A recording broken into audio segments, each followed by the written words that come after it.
مشاهدينا الأفاضل، طابت أوقاتكم. من الفضاء الإريترية نحييكم ونقدم لكم نشرة أخبار المساء، وفي البدء نستهل بأهم وأبرز العناوين.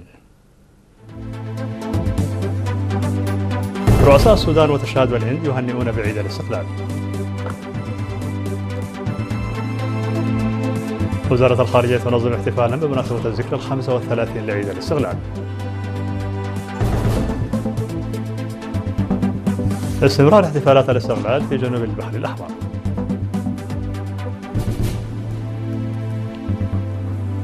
الأمم المتحدة تخفض توقعات النمو العالمي بفعل الحرب والتضخم.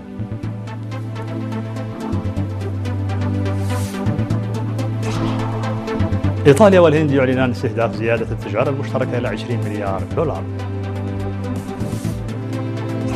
مقاتلات روسيا تعترض طائرة استطلاع بريطانية فوق البحر الأسود.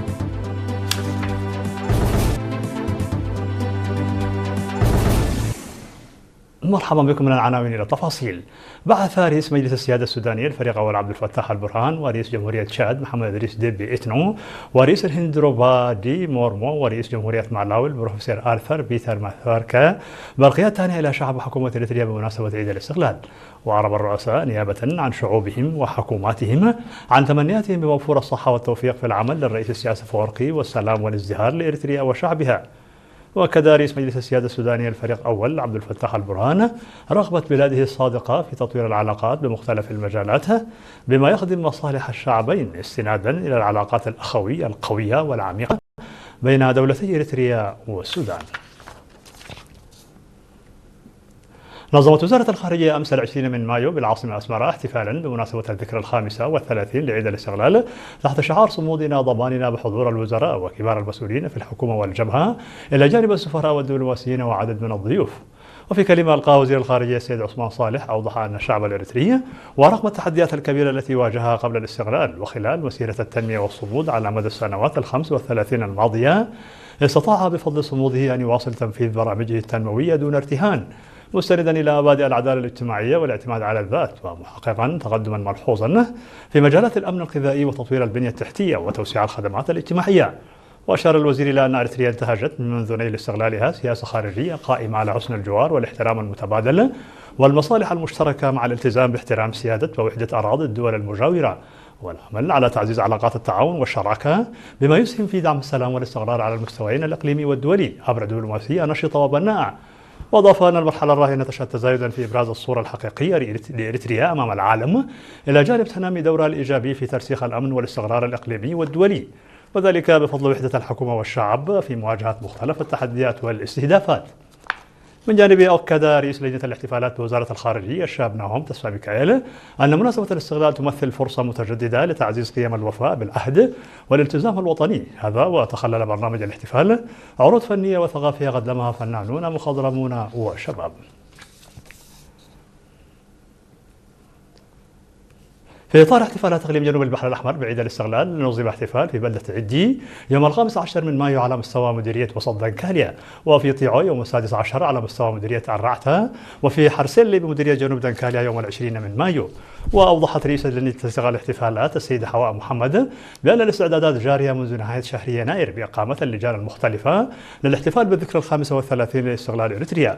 وتجري الاحتفالات بطريقة تذكرنا بالمسيرة الماضية لتحقيق الاستقلال والحفاظ عليه.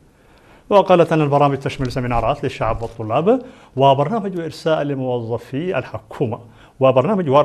الحكومة يركز على حملة دنكاليا، ومسابقات رياضية وخيام مجتمعية، مشيرة إلى أن الاحتفال الرسمي سيقام يوم 23 من مايو في مدينة عصب بعروض فنية وعرض عسكري.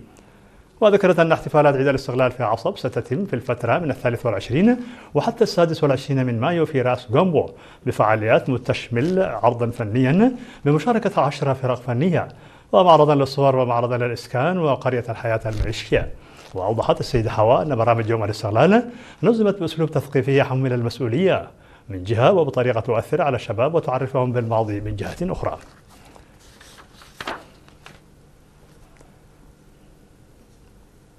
احتفل المواطنون المقيمون في لوكسمبورغ الألمانية بالذكرى الخامسة والثلاثين للاستقلال تحت شعار صمودنا ضماننا. وهنأ ممثل الجالية الإريترية السيد رستوم هابتاي في الحفل المنظم يوم 16 من مايو الشعب وقوات الدفاع، ودعا أفراد الجالية إلى تعزيز وحدتهم وتقوية التصدي والمساهمة في برامج التنمية وبناء الوطن. وقال السكرتير الأول في السفارة الإريترية في بلجيكا سيد ميكائيل تسفاي أن شعب إريتريا تصدى ببطولة وصمود للعدائيات والتحديات التي واجهها لسنوات عديدة بالمثابرة والتفاني والشجاعة، وحقق استقلاله وحافظ على سيادته، مؤكدا على أن هذا هو سبب التقدير الكبير الذي تحظى به احتفالات يوم الاستقلال. فغضون ذلك قام الإريتريون المقيمون في ألمانيا احتفالات بهجة بالمناسبة في شتوتغارد وكاسل وكولونيا وأولم. ألقى القائم بأعمال السفارة الإريترية السيد يوهانس ولدو في احتفال شتوتغارد رسالة تهنئة، وقال أن يوم الاستقلال هو يوم التفاؤل والعهد، موضحا بأن مساهمة المواطنين في ألمانيا في البرامج الوطنية دليل على عهدهم القوي. ووجه القنصل العام في فرانكفورت السيد كبر عبد الخسي رسالة ممثلة خلال حفل أقيم في مدينة كاسل، كما أقيمت احتفالات بهجة في أولم وكولونيا ومنطقة فيتراو بمشاركة فنانين وشباب وطلاب بلغة الأم. من المقرر إقامة احتفالات بعيد الاستقلال في ألمانيا يومي السبت والأحد المقبل في أكثر من 30 مدينة ألمانية. وعلى الصعيد نفسه أقيمت فعاليات رياضية وتثقيفية وثقافية يومي 14 و16 من مايو موجهة للأطفال في ستوكهولم بالسويد بمناسبة احتفالات عيد الاستقلال. وذكرت منسقة مهام العمل ومتابعة الأطفال أمام اللجنة التنسيقية للاحتفالات الوطنية إلى أن تدل أن البرنامج يهدف إلى تعزيز حب الأطفال المولودين في الخارج لبلدهم وتنشئتهم بهويتهم الإريترية. وأخيرا تم توزيع الجوائز على الفائزين في المسابقات الرياضية. وبالمثل احتفل الإريتريون المقيمون في تروندهايم والمناطق المحيطة بها في النرويج بيوم استقلال إريتريا باحتفالات بهيجة.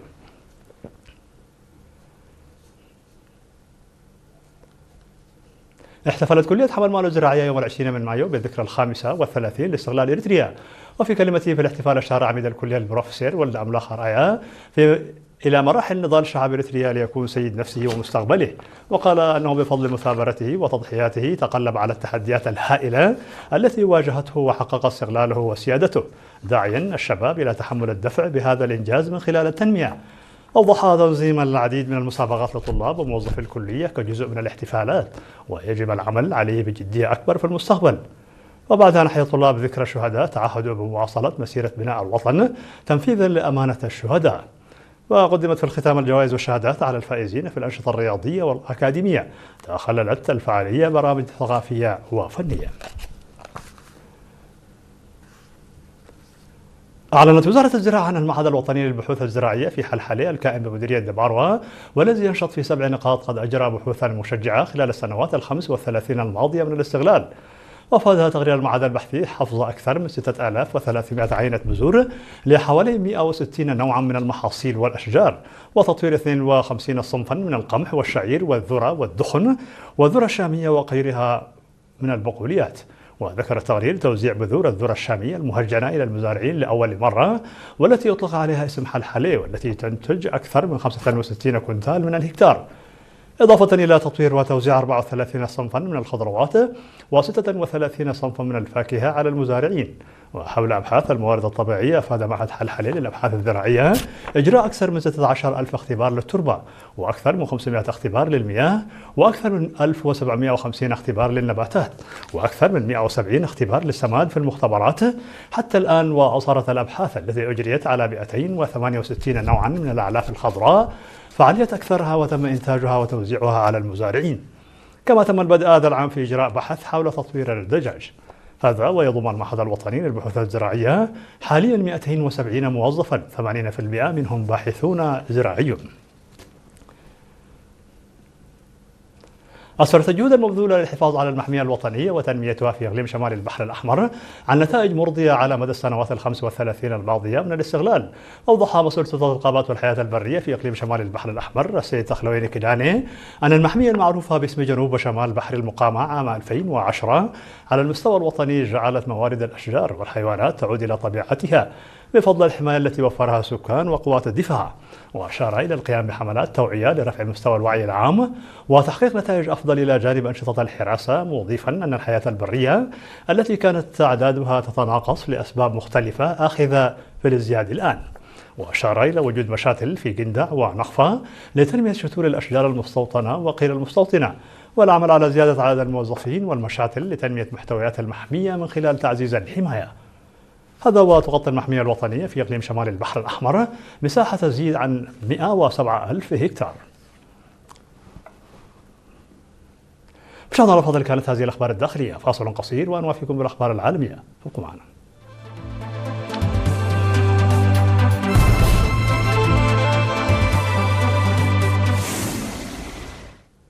مرحبا بكم على الصعيد العالمي. خفضت الأمم المتحدة توقعاتها للنمو الاقتصادي العالمي لعام 2026 محذرة من أن الحرب في الشرق الأوسط أعادت إشعال الضغوط التضخمية وفاقمت حالة الضبابية التي تخيم على الاقتصاد العالمي. وقالت المنظمة في بيان صحفي يلخص التحديث النصف السنوي لتقرير الوضع الاقتصادي العالمي وآفاقه أن من المتوقع أن يبلغ نمو الناتج المحلي لإجمالي الاقتصاد العالمي 2.5% عام 2026 مقارنة مع 3% في عام 2025، بانخفاض قدره 0.2 نقطة مئوية عن توقعات يناير، وأقل بكثير من مستويات النمو المسجلة قبل جائحة كورونا. أوضحت الأمم المتحدة أن أسواق العمل القوية والطلب الاستهلاكي المرن إضافة إلى التجارة والاستثمار المدفوعين بتقنيات الذكاء الاصطناعي ستوفر بعض الدعم للنشاط الاقتصادي العالمي. لكن المنظمة حذرت من أن الارتفاع الحاد في أسعار الطاقة أدى إلى تحقيق شركات الطاقة مكاسب كبيرة، في حين زاد الضغوط على الأسر والشركات بسبب ارتفاع التكاليف. أعلن رئيس وزراء إيطاليا والهند جورجيا ميلوني وناريندرا مودي أن العلاقات بين البلدين وصلت إلى مرحلة حاسمة وبزخم غير مسبوق لتصبح شراكة استراتيجية مميزة تقوم على قيم الحرية والديمقراطية ورؤية مشتركة للمستقبل. وفي افتتاحية مشتركة حملت توقيعان لميلوني ومودي بمناسبة زيارة هذا الأخير لروما، جاء أن في وقت يشهد فيه النظام الدولي تحولا عميقا تسترشد الشراكة بين إيطاليا والهند بتبادل منتظم على أعلى المستويات السياسية والمؤسسية، وتكتسب بعدا جديدا ومعززا يجمع بين ديناميكيتنا الاقتصادية وإبداع مجتمعاتنا وحكمة الحضارات العريقة. وباختصار، أكد الزعيمان أن هذا ليس مجرد تكامل بسيط، بل هو خلق مشترك للقيمة، حيث تعزز نقاط القوى الصناعية لكل منهما الأخرى. وأبدى العزم على تحقيق هدف 20 مليار يورو في التجارة بين إيطاليا والهند بحلول عام 2029، بل وتجاوزه، مع التركيز على الدفاع والفضاء والتقنيات النظيفة والآلات ومكونات السيارات والمواد الكيميائية والأدوية والمنسوجات والأغذية الزراعية والسياحة وغيرها.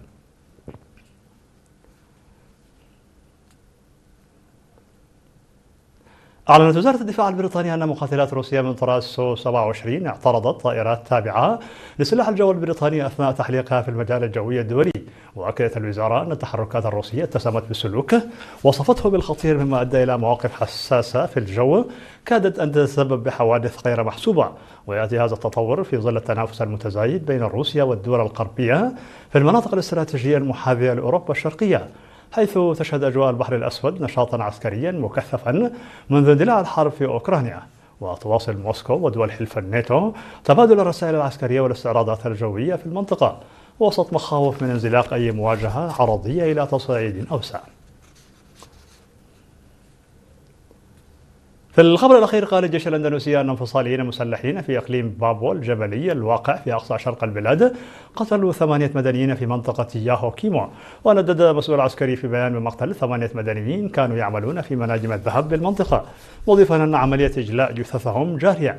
وعرف المسؤول العسكري ما قاله المتمردون بأن القتلى من عناصر الأمن، وقال أن السلطات تلاحق الجنى. وأضاف أن ياهو كيمو أصبحت خطرة بعد الهجمات لكنها تحت السيطرة. وتشهد منطقة بابوا الغنية بالموارد والتي تضم ثاني أكبر منجم للذهب والنحاس في العالم حركة انفصالية كامنة منذ أن وضعت تحت السيطرة الأندونيسية بعد تصويت في عام 1969 أشرفت عليه الأمم المتحدة. في نهاية نشر لكم تذكير بأبرز ما جاء فيها من عناوين. رؤساء الدول والحكومات يبعثون ببرقيات التهنئة بعيد الاستقلال. وزارة الخارجية تنظم احتفالا بمناسبة الذكرى 35 للاستقلال المجيد.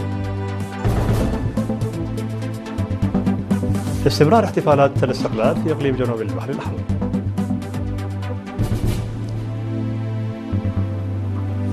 الأمم المتحدة تخفض توقعات النمو العالمي بفعل الحرب والتضخم.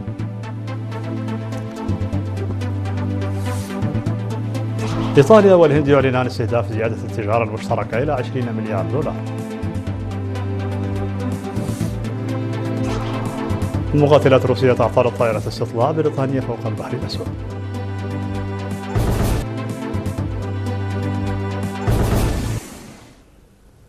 مشاهدينا الأفاضل، بهذا نكون وصلنا بكم إلى نهاية النشرة. عيد استغلال مجيد وكل عام وأنتم بألف خير.